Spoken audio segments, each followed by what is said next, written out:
Durant les 6 derniers mois, tout le monde s'est mis à parler de ChatGPT. ChatGPT 3, de quoi s'agit-il exactement ? Évidemment, comme beaucoup de personnes, dès que j'ai vu l'explosion de cet outil, je me suis dit, il faut que je teste le truc. Et j'ai eu deux réactions. La première, c'est que c'était un outil incroyable. J'étais ébahi par les réponses qu'il me donnait, la créativité qu'il avait et le potentiel de l'IA dans les prochaines années. Et quelques jours plus tard, j'ai eu une deuxième réaction, celle de me dire, bon, à part me donner quelques idées de poste, je sais pas trop comment l'utiliser. Alors j'ai commencé gentiment à mettre ChatGPT de côté. Et puis les semaines et les mois sont passés, j'ai vu de plus en plus de personnes utiliser ChatGPT dans leur quotidien, gagner plusieurs dizaines d'heures de travail, commencer à déléguer et à remplacer certains prestataires, et j'ai même un ami très proche à moi qui utilise ChatGPT et qui économise déjà plusieurs centaines d'euros par mois en utilisant des prompts pour son cold emailing. Et là je me suis dit un truc que je comprends pas. Comment ça se fait qu'il y a des mecs qui arrivent à économiser des dizaines d'heures de travail, gagner des centaines voire des milliers d'euros avec ChatGPT, et moi je suis pas foutu de pondre un script de vidéo YouTube. Alors je me suis dit qu'il fallait que je trouve une solution, et c'est là que j'ai eu l'idée de ce challenge. Pendant 30 jours, j'allais utiliser ChatGPT dans mon quotidien, j'allais l'intégrer à mon travail pour vraiment en apprendre plus sur cet outil et voir si oui ou non à la fin des 30 jours, j'allais vraiment continuer à l'intégrer et si c'était quelque chose de pertinent pour ce que j'en fais. La seule condition de ce challenge, c'était de ne pas devenir un expert de l'intelligence artificielle. J'ai pas envie de devenir coach en IA, j'ai pas envie de devenir formateur IA ou prompt engineer, j'ai juste envie d'utiliser ChatGPT comme un outil, comme j'utiliserais Zapier, Make ou n'importe quel autre outil d'automatisation. Et donc nous y sommes, le challenge est terminé, ça fait 30 jours que j'utilise ChatGPT dans mon quotidien et j'aimerais justement voir avec vous ce que j'ai appris sur l'intelligence artificielle, comment est-ce que concrètement je l'utilise au quotidien dans ma vie sans non plus devenir un coach en IA, et est-ce que oui ou non c'est quelque chose qui me semble pertinent cette année. Alors je fais une petite parenthèse pour les professionnels de l'IA, ce que je dis dans cette vidéo va probablement être à moitié faux et à moitié vrai, je ne maîtrise pas l'intelligence artificielle sur le bout des doigts, c'est juste un retour d'expérience en tant qu'entrepreneur qui l'utilise vraiment comme un outil de productivité. Si vous avez des infos concernant les éléments que je vais partager, évidemment vous pouvez juste en dessous le mettre dans les commentaires, ça me ferait grand plaisir de vous lire. La première chose qui m'a frappé, c'est que ChatGPT c'est un excellent assistant d'écriture. On en parlera à la fin de cette vidéo quand je vais parler d'études de cas pratiques, mais moi à titre personnel c'est l'une des choses qui m'a été le plus utile. En fait le truc avec l'écriture c'est que j'ai toujours du mal à écrire. Non pas que je n'aime pas écrire, j'adore ça, je sais très bien écrire, mais j'ai un gros problème avec la syntaxe et l'orthographe. Bien que j'essaye d'y travailler depuis des années, c'est quelque chose que j'ai toujours délégué. Donc j'ai délégué la correction ou la mise en forme de mes textes, de mes pages de vente, et c'est quelque chose que je fais encore aujourd'hui. Mais la délégation, à un moment donné, ça a certaines limites. Pourquoi ? Parce que quand j'ai envie de poster une story sur Instagram, quand j'ai envie d'envoyer un email rapidement à quelqu'un, j'ai pas forcément envie de passer par un process de délégation, dire à mon assistante, tiens, est-ce que tu peux me corriger ça, alors qu'elle est occupée pour le moment, et recevoir dans 2 ou 3 heures l'email que j'étais censé envoyer et qui était censé me prendre moins de 2 minutes. L'intelligence artificielle et notamment ChatGPT pour ça est incroyable. Non seulement il est incroyable dans la syntaxe, dans l'orthographe, mais il est aussi incroyable dans la rédaction même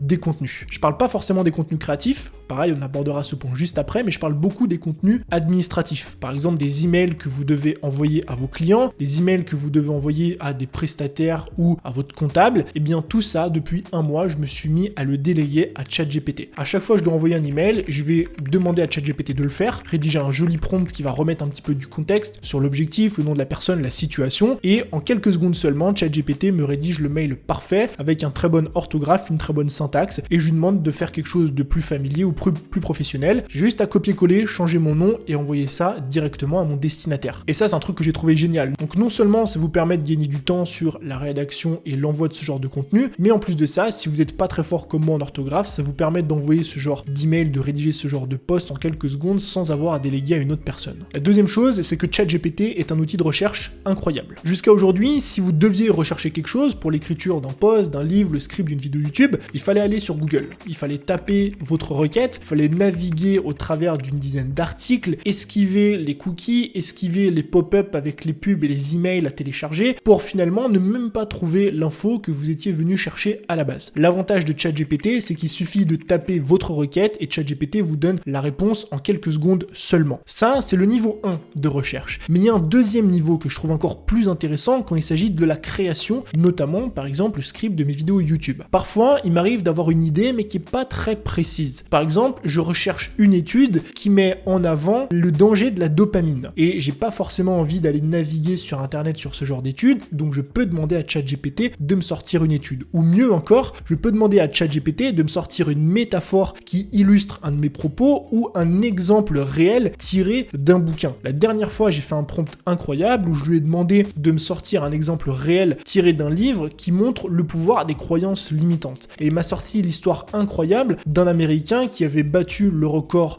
du Miles il y a quelques années en arrière, dans les années 70, record qui depuis a été battu des centaines et des centaines de fois. Et ça montre à quel point les croyances limitantes collectives nous freinent en tant qu'individus et en tant que société. Ça, si je devais le trouver sur Google, ce serait quasiment impossible puisque je n'ai même pas l'idée de ce que je cherche dans ma tête. La troisième chose, c'est que ChatGPT, de mon expérience en tout cas, créativement est assez limité. Alors je vous explique, je parle pas de la créativité générale. ChatGPT est bon pour raconter des histoires, pour trouver des métaphores, mais je parle de la créativité spécifique, notamment liée au marketing. Il y a beaucoup de personnes sur internet qui vont vous dire comment gagner 500 € par mois avec ChatGPT. Eh bien, il vous suffit par exemple de créer un poste de freelance sur Upwork ou sur Malte de copywriter et puis demander à ChatGPT de générer des pages de vente en copywriting et de vendre cette prestation-là. Eh bien, je vous invite à essayer. Demandez à ChatGPT de rédiger une page de vente de A à Z avec un produit et croyez-moi que le résultat est assez médiocre. En fait, la page de vente va être lambda, va fonctionner si jamais vous voulez par exemple tester. Ça marche notamment très bien pour les produits e-commerce si vous voulez créer beaucoup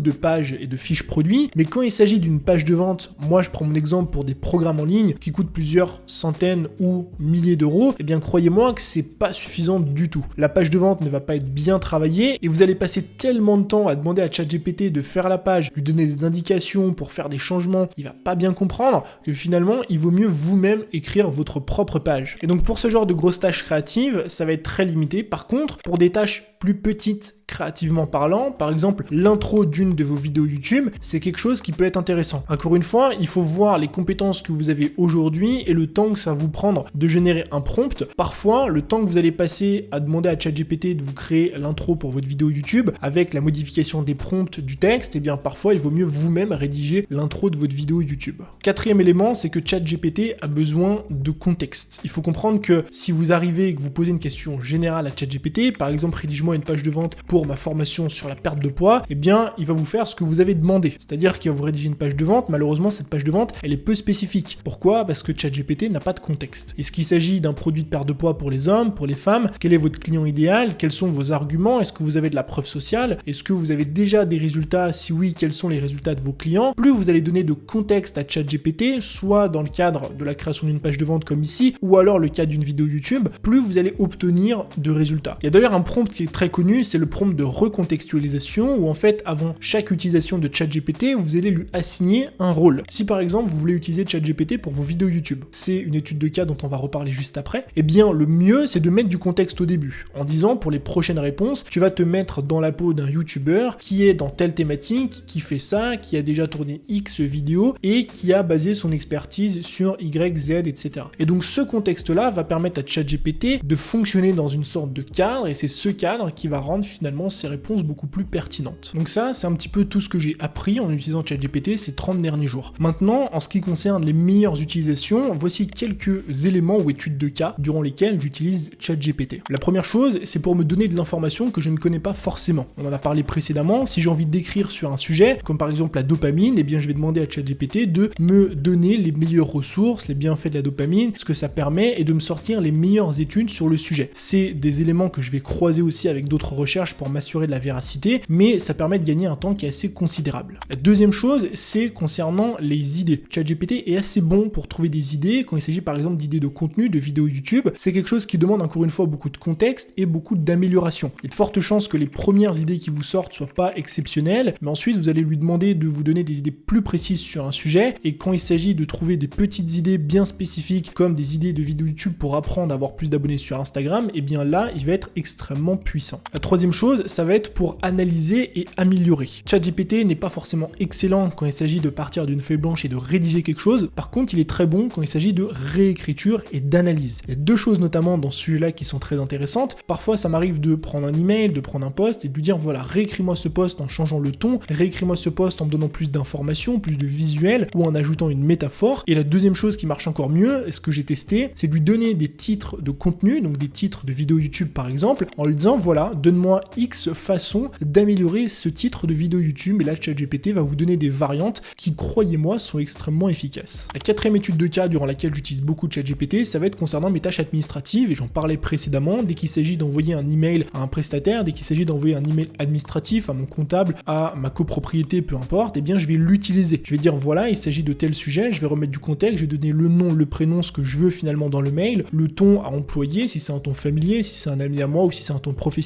les formules de politesse, et lui en quelques secondes, il va me rédiger un email complet que je vais finalement pouvoir envoyer en seulement quelques clics. Et le dernier élément, ça va être pour rédiger mes premiers essais. Ça, c'est quelque chose qui est assez intéressant. Si jamais vous manquez d'idées en ce qui concerne un sujet, vous avez envie d'écrire un post LinkedIn concernant la procrastination, eh bien vous pouvez demander à ChatGPT d'écrire le premier essai, d'écrire la première version, vous donner même le sommaire, ce qui va vous permettre, on va dire, de sortir du syndrome de la feuille blanche, de la page blanche, et de commencer à réfléchir autour de ces sujets-là. Et donc, qu'est-ce qu'il en est maintenant? Qu'est-ce que je vais faire aujourd'hui, maintenant que ça fait 30 jours que j'utilise ChatGPT dans mon quotidien? Est-ce que oui ou non, j'en suis satisfait? Est-ce que oui ou non, je vais continuer? Alors oui, je vais continuer, et oui, j'en suis satisfait. Pourquoi? Parce que j'ai pas passé des dizaines et des dizaines d'heures à me former sur le sujet. J'ai appris, j'ai suivi quelques formations, j'ai regardé quelques prompts, mais j'ai beaucoup testé, parce que c'est ça qui fait la force de l'outil, c'est de pouvoir l'adapter à votre propre situation. Mais surtout, je sens que j'ai encore énormément de choses à explorer, notamment d'un point de vue productivité et connexion à d'autres outils. Il y a notamment l'API qui permet par exemple de connecter ChatGPT à Zapier, Notion, Google et d'autres outils qui vous permettent de décupler la productivité. Et par exemple, dès que vous allez dire à ChatGPT, rédige-moi un email administratif pour répondre à mon comptable et lui dire ça, vous pourrez lui demander aussi de lui envoyer dans la foulée. Et là, on commence vraiment à rentrer dans quelque chose d'intéressant autour de la productivité qui va faire gagner énormément de temps. Si jamais vous êtes créateur de contenu et que vous vous intéressez à ChatGPT, j'ai une mini formation gratuite qui dure même pas 15 minutes et qui va vous donner quelques prompts très intéressants à utiliser dans votre quotidien, à copier-coller sur ChatGPT pour pouvoir améliorer votre création de contenu. C'est juste en dessous, c'est le premier lien qui se trouve dans la description, il suffit de laisser votre mail et dans quelques secondes, vous aurez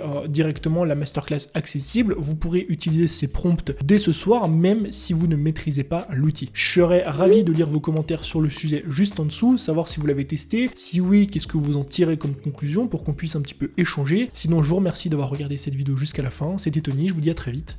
Ciao.